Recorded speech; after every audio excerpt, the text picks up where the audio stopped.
চুঁচুড়া ছন্দতীর্থ তার ৩৮তম বছরে চুঁচুড়া রবীন্দ্রভবন প্রেক্ষাগৃহে গত ১২ এবং ১৩ জানুয়ারি পরপর ২ দিনব্যাপী বার্ষিক উৎসবের মাধ্যমে উদযাপন করল।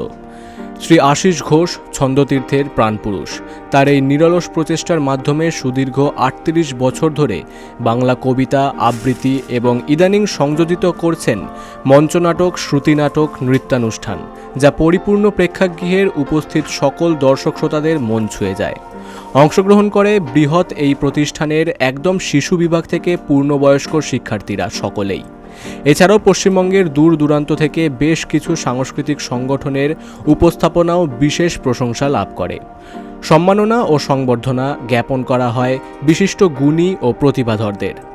চুঁচুড়া ছন্দতীর্থ বাংলা সাংস্কৃতিক জগতের এক উজ্জ্বল নক্ষত্ররূপে সমাজে এক উজ্জ্বল নাম স্থাপন করেছে, এই কথা অনস্বীকার্য।